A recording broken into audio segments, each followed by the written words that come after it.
Hello, everybody, and welcome to Anyhow Anyway by Summer England. I'm your podcast host, Summer England, and we talk about all things bookish, cozy, and chaotic. And Christmas time is here, everywhere. I am in the midst of performing Christmas Carol at the American Shakespeare Center, a regional professional classics theater. This is the fourth time I have done a Christmas Carol, and I think I'm the most jolly this year. I would say that financial stability has something to do with that, because when I first started performing in a Christmas Carol, I related a little bit too hard with the Cratchit family because I was freshly divorcing and had $50 to my name and a young child.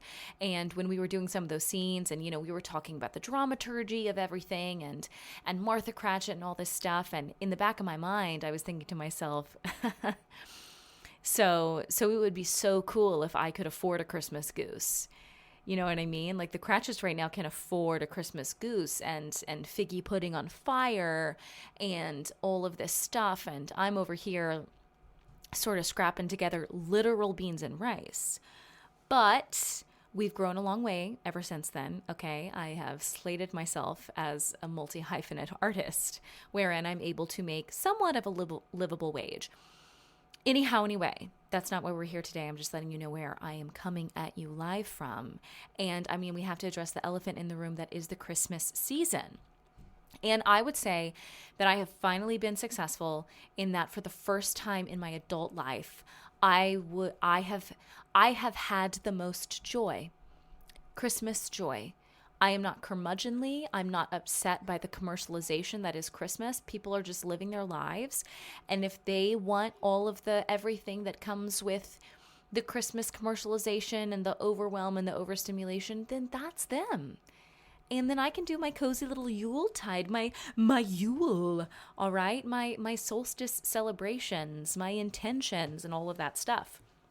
And this, I think, is going to be the penultimate episode, I believe, for season 1, and then we'll hop back in for season 2. I already have a guest lined up for season 2, 2 guests, actually, that I am very, very, very, very excited about. But, I'm just going to bury the lead there and move on. Today, we have some Q&As because I posted on my Instagram where you might follow me. If you don't follow me there and you have just found me raw on the air, that's a little wild. I don't know what's in this for you, but thanks for being here. So I asked some questions, okay? Well, I put a question box up and then you all ask questions. And there's pages and pages of questions to get through.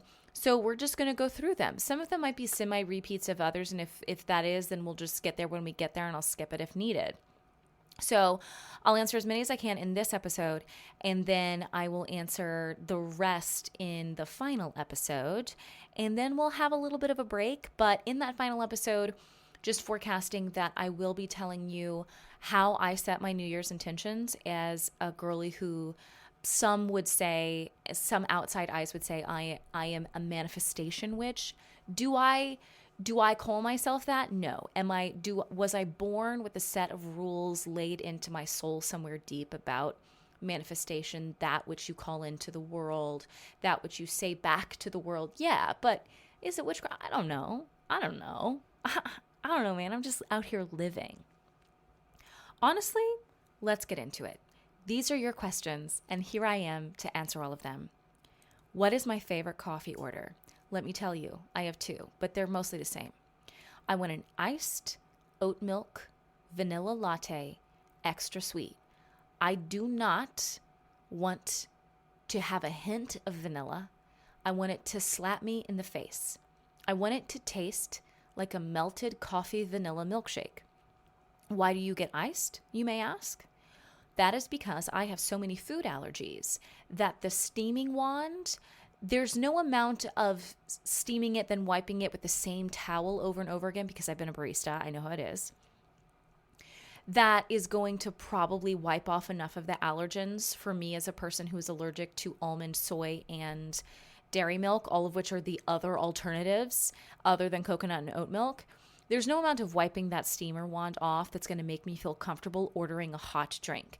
So I get iced and I guzzle it down. Now, I don't anymore at this juncture in my life get espresso after 1 p.m. I moved to decaf after that, and it's the same thing. So it's iced, it's oat milk, it's got vanilla, it's extra sweet. It's just either iced or it's not iced. And if I want a hot fancy drink, I'll just make it at home where I have a dedicated frother that froths that which will not end me. Most awkward interaction you've had with one of your parents? This is a really good question because I'm not close to really either of my parents. I was never close to my dad growing up at all, and I am not close to my mother. I have both a mommy and a daddy issue, so I would say it adds to my manic pixie daydream girl sheen that quickly chips away, as did the crackle nail polish zeitgeist of 2011. Anyhow, one of the more awkward interactions I've had with one of my parents was actually pretty recently, as of this year. My mother, who I don't really speak to, came to see me. I was Jo March in Little Women at the American Shakespeare Center, and the special thing that happens at this theater is it's the world's first recreation of Shakespeare's Blackfriars Playhouse, and we also do sort of an ode to original practices. That's neither here nor there. All the lights are on when we're performing. There are chandeliers in the house. It's shared light because a lot of what we believe is indicative in Shakespeare's text is audience contact. We are constantly breaking the fourth wall. If you loved Fleabag, you would love coming to the American Shakespeare Center because we talk to you a lot in asides, in soliloquies, etc. So that means I can see you, okay? So my mom was sitting front row for Little Women. Mind you, I'm shunned from them in a lot of respects. You know what? That is also one of... Okay, we'll get to that in a second. Anyway. Okay. She's in the front row, and I'm a lead in the show. And because it's like a modern adaptation of a classic, something that I've found is happening in a lot of modern adaptations of classics is that the lead character never leaves the stage. They become a partial narrator. So I did a production of Pride and Prejudice where Elizabeth Bennet also sort of narrated the story as much as acted it. And Jo March was very much this for Little Women, where I never left the stage. I had pages and pages and pages of I just never shut up. I never shut up. I really didn't. So, long production, obviously the lead because it's Jo March. We take a bow. I'm leading the bows. Everybody's doing a standing ovation. Shared lights are on. My mom does not stand. She just pulls out her phone in the front row and is just like scrolling on her phone. And I'm feet away from her because it's also a thrust stage, meaning we're like 3/4 out into the audience. And it was really awkward. And then we went to ice cream afterwards. And I wasn't gonna say anything because I was like, this ship has sailed. You think my feelings are hurt? Honey, no, I cauterized that wound years and years and years ago, okay? And this is why I abandoned people before they abandoned me. You know what I mean? I'm totally healed and adjusted. Anyways, so that was really awkward. I would say the second funniest awkward moment was really with my grandmother and my mother, where I was in the midst of a divorce. I was in the middle of going between custody battle issues, and I was really struggling in a lot of ways because it's a long story, but it was just very hard to deconstruct and get a divorce and be a single mom and also have 3 full-time jobs and trying to get on my feet. And as I was doing so, everybody up until that point in my life, because all of my community had been in the high control religion I grew up in, was sort of leaving me out to dry. And I was like, fine, I'll take it on the chin, whatever. And I got a text that said, basically, we need to shun her. It's time. She has chosen her path, and this will put our souls in mortal peril. And then I get a follow-up text that says, oops, didn't mean to send that to you. And it was between my grandmother and mother. And I got that. I had just gotten because we did a custody thing, and the judge was like, it's just a whole long thing. But basically it got appealed because it wasn't good enough for my ex because he went it's just a mess. So I was heading back to court a second time and having to do lawyer stuff a second time. And that I got that sort of right on top of everything while I was in the midst of teaching a full class load at the college and doing 8 million other projects just to get rent and to make sure that my kid was taken care of and all of that. And that was really awkward and funny and sad, but now it's funny. Next question. How do you write so much? Your output amazes me. Any tips? Well, one is just I like to do it. I really love to write. It is a pressure valve. It is a release for me. It is something that I have sewn into my day. And I like to do it. Like anything, building a habit, building a routine, it takes work. And I think sometimes when I've had conversations with people, the fact that it feels like it takes work makes it seem like maybe it's not right for you or you are not right for it. Everything that is good is often hard, and that's okay. Books end all the time, and we keep reading. The second question after this sort of has to do with that. Any recs for creating a routine for writing? I'm AuDHD and can't get into a routine that works.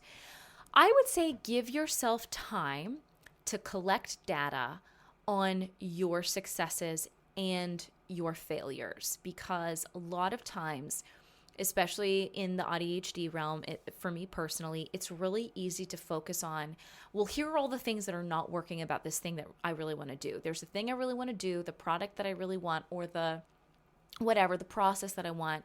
Here are all of the obstacles in the way of that, whether logistically or emotionally, because sometimes I don't want to sit down and write. Sometimes I want to just watch my little YouTube cooking videos in the morning and knit and just let my mind rest. And so I think something that is really important in cultivating a writing routine is figuring out what you and your neurodivergent mind thrive under. So, for example, try writing at a coffee shop for 20 minutes or what have you.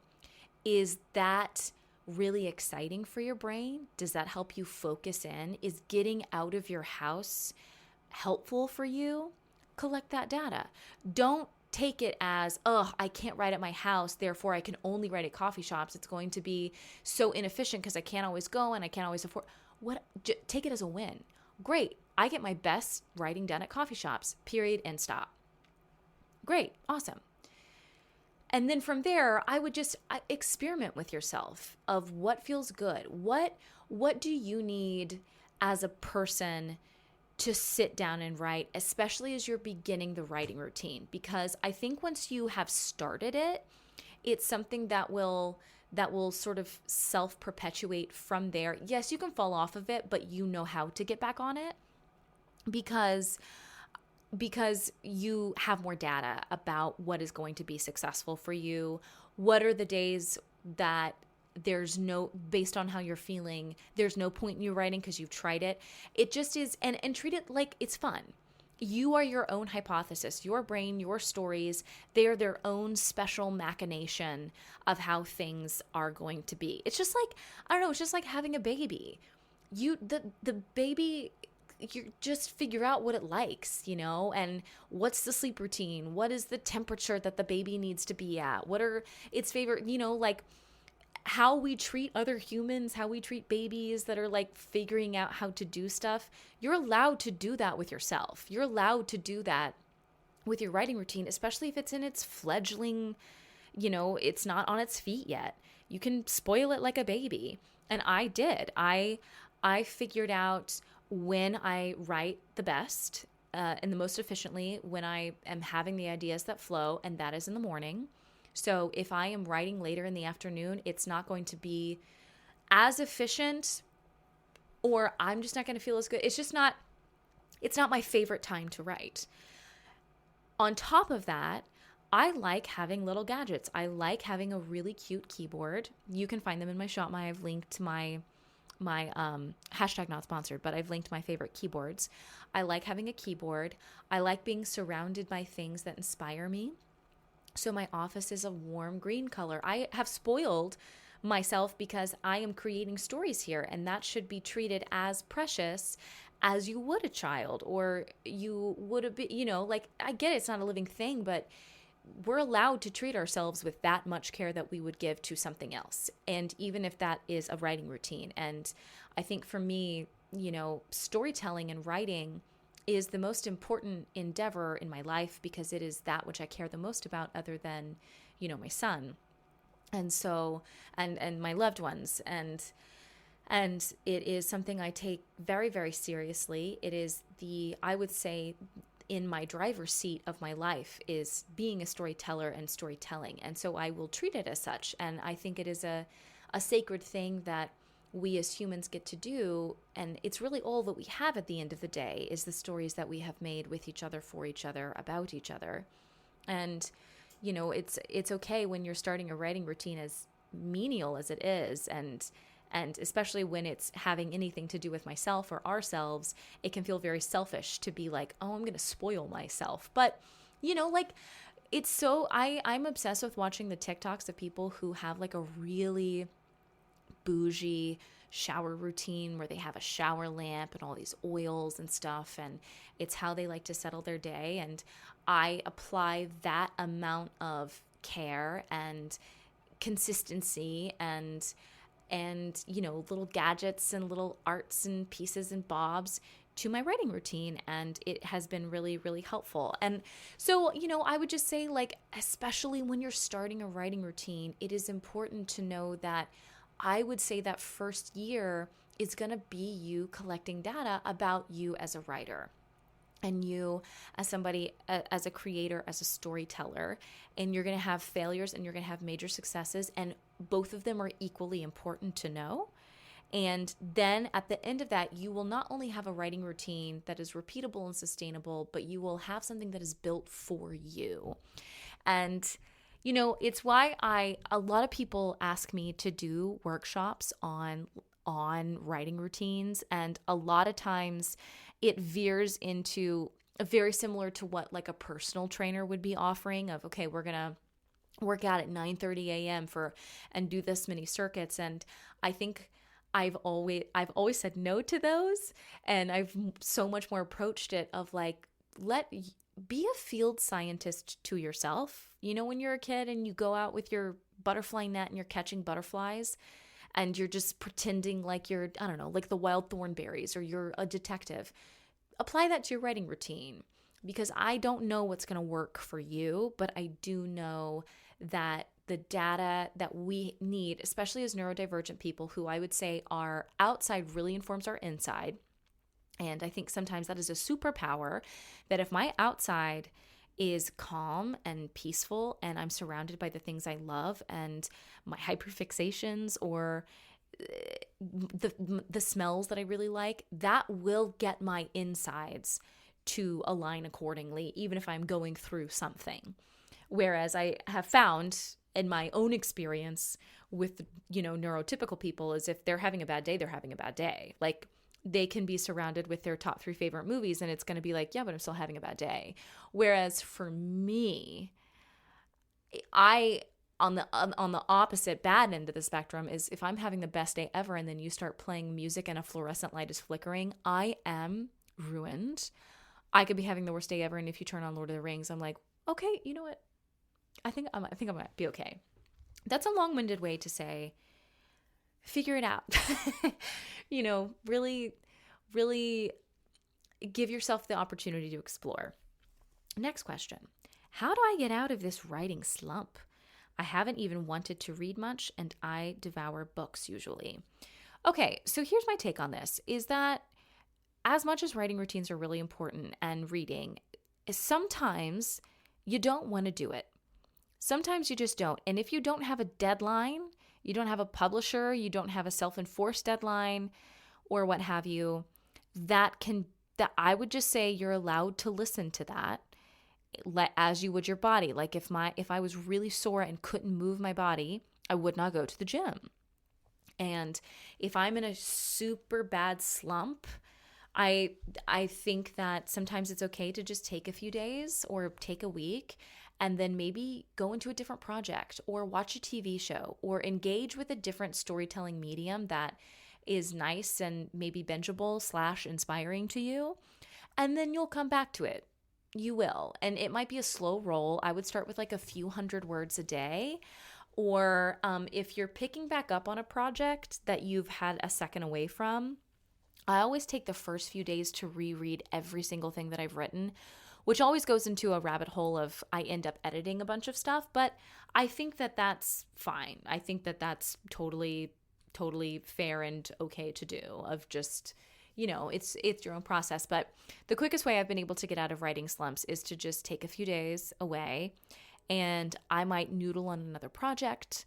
I'll go on long walks, and by around the third or fourth day, I'm like, okay, you've taken some time, lock back in. And, I think as avid readers, we're going to go through reading slumps where it's just not something we want to do. And then something will get you out of it.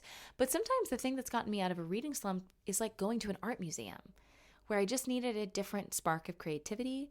And then I'm back at it. Or I reread an old book that I really love, or I like knit and listen to an audiobook. I just engage with the medium in different ways until I'm sort of regulated back out. Next question. Are you still with your handsome long-distance man? Hope you're so happy. I am so happy. No, I am not. All by myself. Apparently, I want to be all by myself forevermore. You're welcome. You're welcome for that. Next, how to get started thrifting when thrift stores are so overwhelming. This is a good question. I famously thrift almost everything in my life. I like the overwhelmingness of thrift stores because it is such an equitable experience. You know what I mean?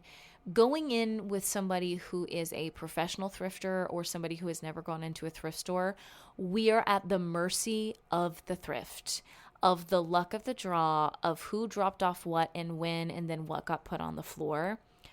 I like that. It feels like treasure hunting to me. I never go when I'm in a rush. I very rarely do I go seeking a very, very specific item, because almost always I'm not going to find that, and it's going to make me so narrow worldview that I'm going to skip possibilities. Because I think the magic of thrifting is that you are finding objects and you are imagining a different use for them than probably their original intention.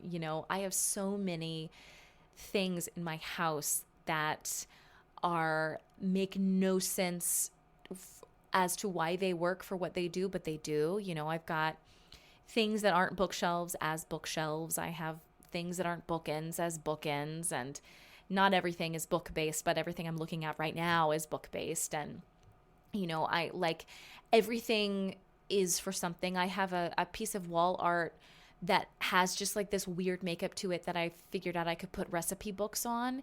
And so I switched those out, and now I have like a recipe book display, which was not the original intention of the thing. And I think I found just more fun with just it's kind of like fuck around and find out. And that is the thrift store. I don't find it overwhelming at all. I just pop in some earphones and listen to a podcast and just methodically go through everything. And I think I like it because it takes time and it's tedious and nothing is guaranteed. So I don't feel like I'm working towards something. If I like something, great. If I don't, I don't. And that's on that. Okay. Now we're going on to the second page of questions. Ooh. When do you know that a romantic relationship has come to an end? Ooh. So,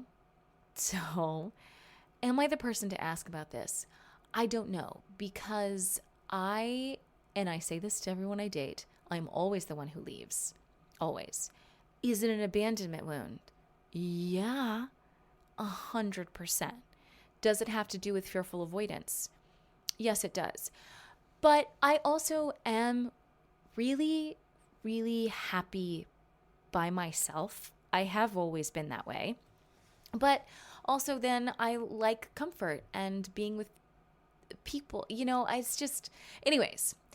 Anyway, namesake.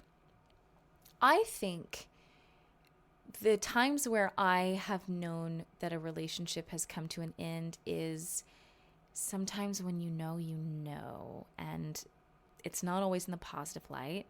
Sometimes it's just, it has met its natural end. And for me, that looks like suddenly when I imagine a future, I'm forcing them into the picture rather than them already being there waiting for me. Like I'm trying to cut out parts of my life and edit down and move around parts of my life to make it to where that other person can occupy my life as well. And, I think that is a little bit of the curse of my life in particular, but also I think it's relatable to many people, especially if you are a woman who has lived on your own and you have a career and I have a kid, I have a child and multiple different careers. And so you really need to be in your own orbit, or I kind of have maximum gravitational pull, but I don't have a lot of room for you on that planet because I have a life that I'm very happy with and I'm fulfilled. I am happy as I am, as Joe March says, and for me, I've always known that it's the end when I no longer, I just am sort of copying and pasting some faux version of somebody into something that isn't going to fit. And why am I doing that? And, but then on the other end of things, if that isn't just about, your own life / my own life, I think that there are some like behaviors or red flags or flags that may have come up in the first several months that you think to yourself like, oh, it'll be fine.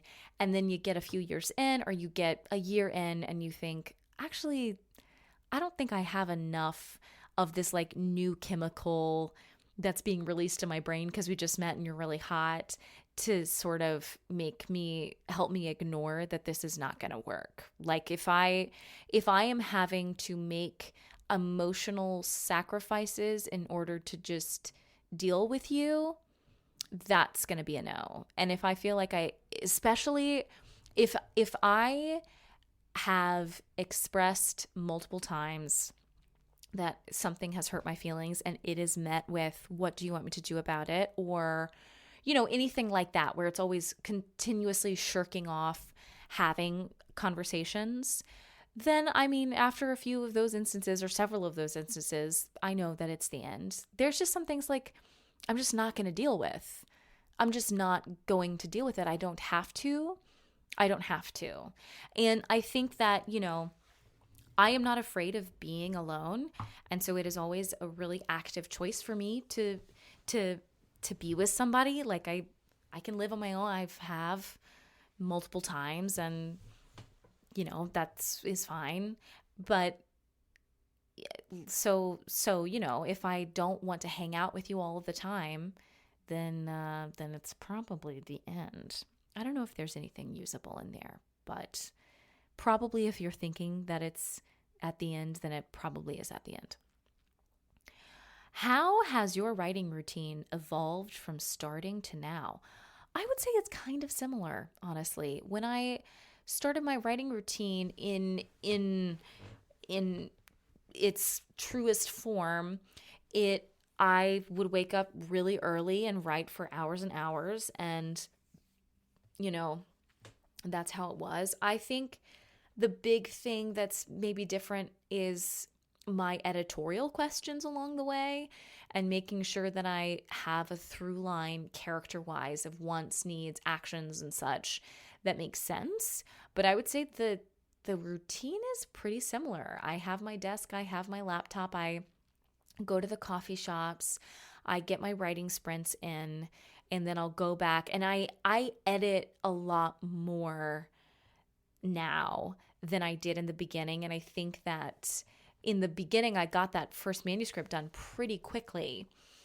But as I'm in this Shakespeare professor's vying for the same tenure track position, I've gone through with like a really fine tooth editing comb in a bunch of different strings and ways that I did not do with my first debut. So I would say whether or not that's going to pan out for me, I don't know. I don't know what the editing process, if it will behoove me having done that, or if I'm still going to have the same pitfalls or experiences. I don't know. But I would say I edit a lot more in this writing routine now than I do. So it's not just as much getting things out on the page, but it's also molding and curating as I go.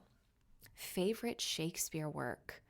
That is really difficult because obviously, as you know, I'm a classical actress. I went to school. I have my master's of letters and my master of fine arts in Shakespeare performance. So we're going on a decade, everyone.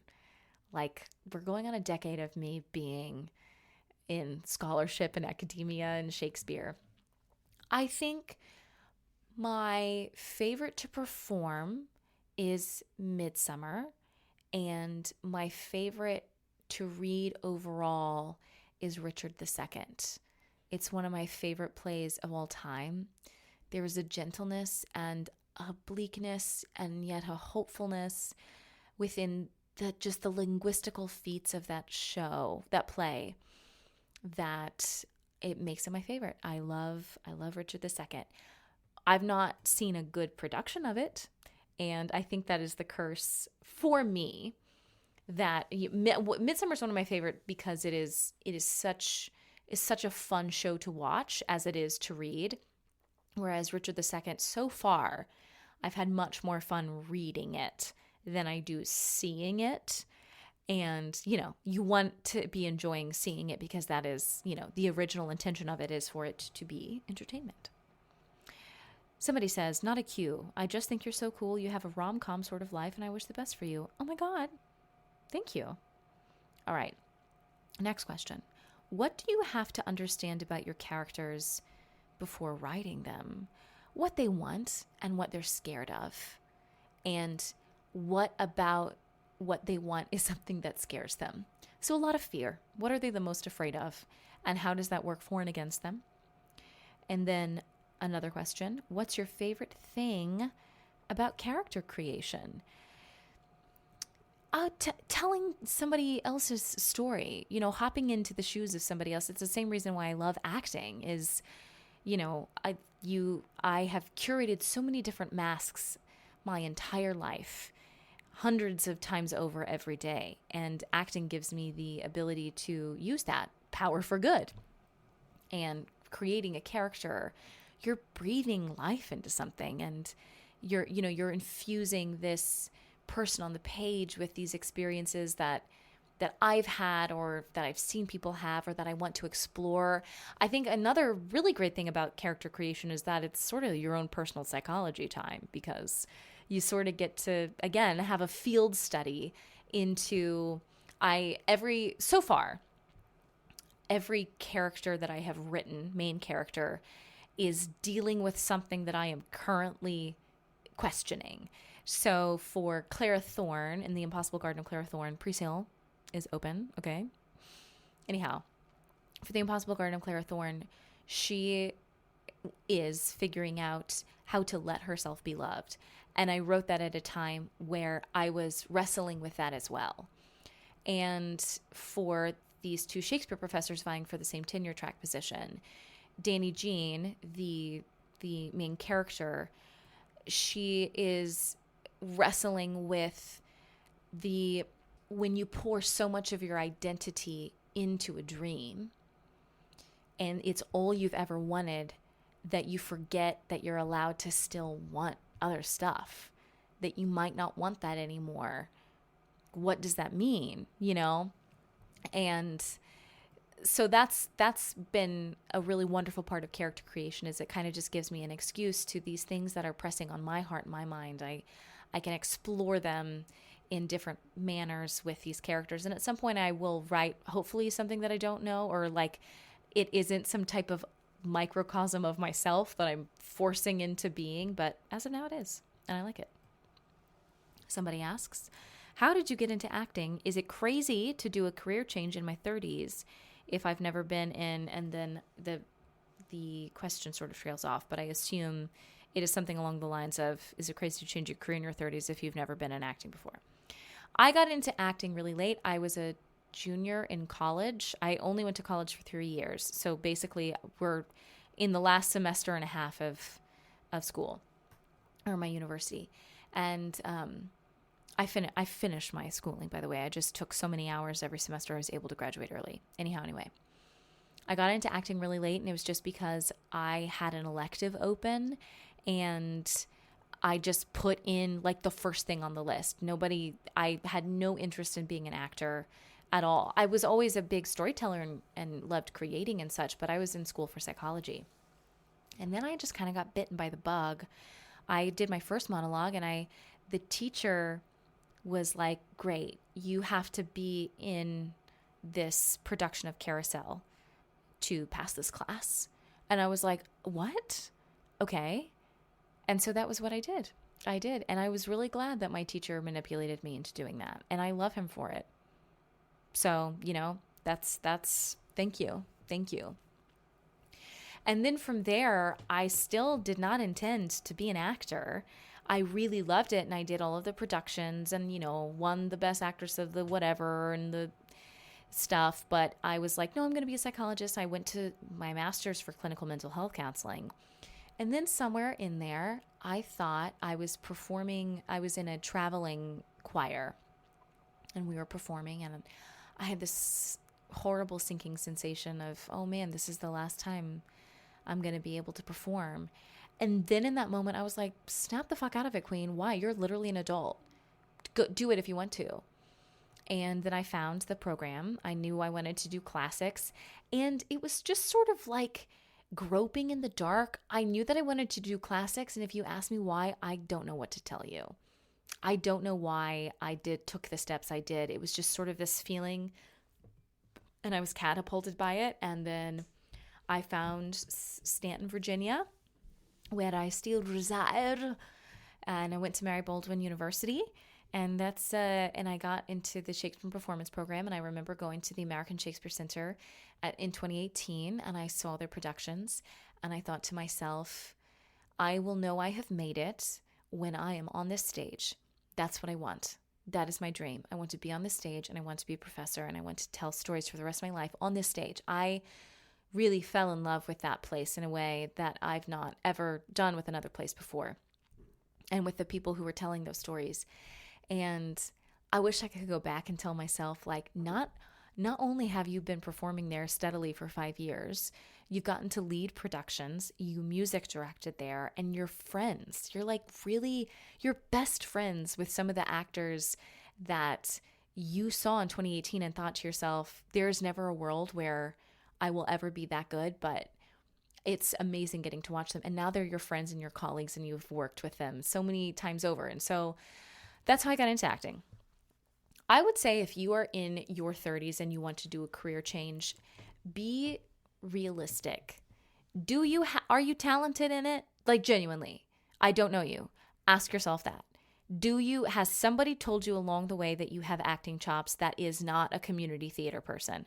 No tea, no shade on community theater. But when you say career change, I'm like, okay, then you need to get your giddy up on. It isn't an easy field. It is not. You are not entitled to anything ever, ever. Like it can chew you up and spit you out. You have to have a good head on your shoulder, and you have to know your why as to why you're here. I keep acting when it was really hard because storytelling, there's nothing I want to do in the world other than tell a story. That is my guiding compass in my life every day. And therefore, acting is my conduit in which to fulfill that. If my why is I want to be in front of an audience, it's not going to be That's not gonna fire me up, you know? And a career is difficult. So are you talented? Do you have the skills to do it? If you just really like it, but you don't have, if you've not cultivated the skills, if you've not been to acting school, you have two options. One, go to acting school, take acting classes, join local theaters, go watch theater, because acting is an accumulative experience. Now, you can totally get into acting in your 30s. 30s is young. 30s is totally young.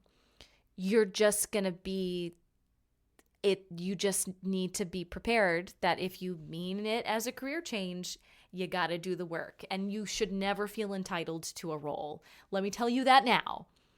The amount of people I work with that feel so entitled to success in this field is just wild to me, because it will black hole your soul quicker than anything in the world.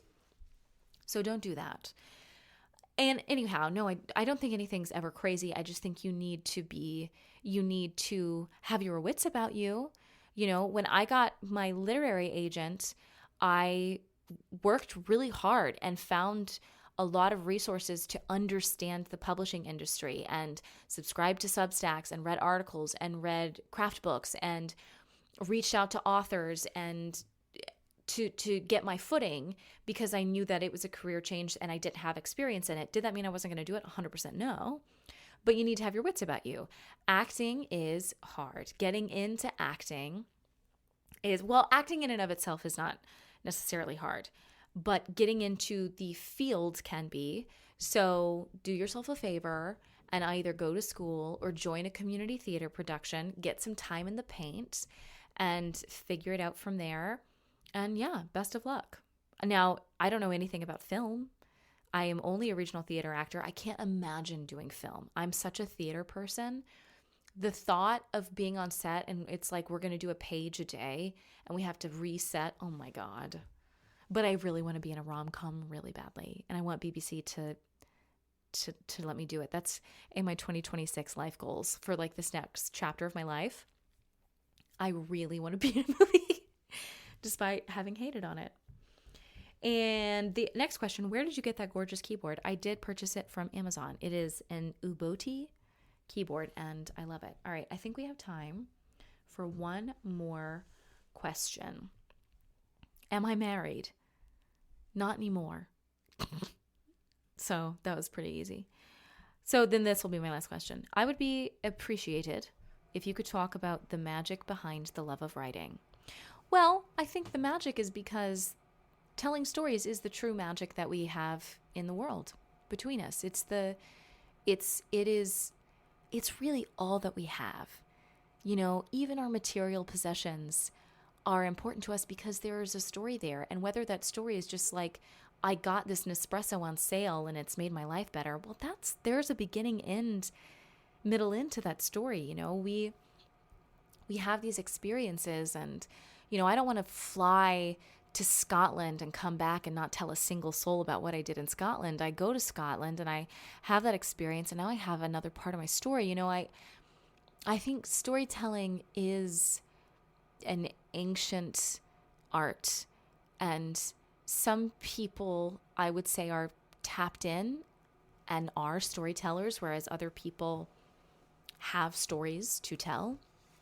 But we all are we are all just a mosaic of stories that have come before us and have happened to us and will happen to us and will be told about us in years to come. That's all that we have. And so my love for writing comes from the fact that ever since I had a thought in my bones, it was that to tell a story, to listen to a story, is the time in my life that I have felt magic.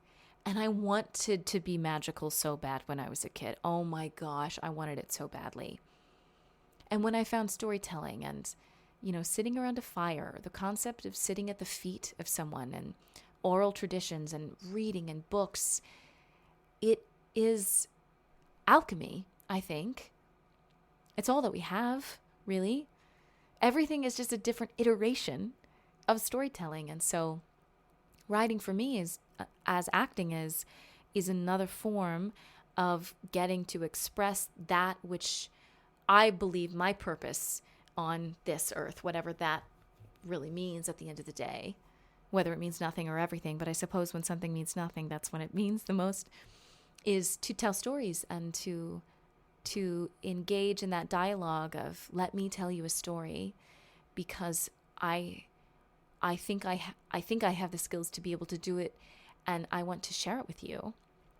And I think we don't have as many of those opportunities, especially now, to have those moments of worship or transcendence that in primitive societies and whatever, you can get into the sociological implications of all of it. But we don't have those types of meetings in a way that is not corporate or to an end or to salvation or what have you. But when you tell a story, it doesn't matter who's sitting beside you. I mean, the absolute magic that is acting, or somebody's going to pick up a book that I wrote on the other side of the world. They have a completely different experience. I will never meet them. And then somebody else is going to pick up that same book on the other side of the world. I will have never met them. But now we are linked. Is that not amazing? Ugh. I think it is the greatest act of rebellion that humans can do, is to share stories with each other. And so that's why I write. I write because it is everything and nothing, and because it is both. Well, hard to explain, I suppose. Hard to put into words. But that is why I love writing. It is a pressure valve release of everything I feel all the time, because I feel everything all the time to the point of numbness. Okay, I annoyed myself. I felt like I got really philosophical and intense, but you can count on me to always have a feeling about something. So I will answer the rest of your questions in the second episode, which I think will be the final episode of the year, and then we'll get back at it in January/February. I have lots of exciting projects down the line. I go on book tour next year. My book debuts next year. Emily, my agent, Queen, you're going to have a draft of Shakespeare Academia Romance in your inbox by the end of the year. My goal is I'd love to turn it in on Christmas Eve. With how much my kiddo has been out of school, I don't know, but I mean, I got a 5,000 word writing sprint in yesterday, and I just went back and I edited all of the first 250 pages. So anyhow, we're setting ourselves up for success. Okay. Anyway, I hope you all have a really lovely holiday season. Happy Yule, happy Yuletide, happy winter solstice. May you find coziness and warmth within the chaos that is this season and the coldness that is outside. And anyhow, stay cozy, stay bookish. Bye.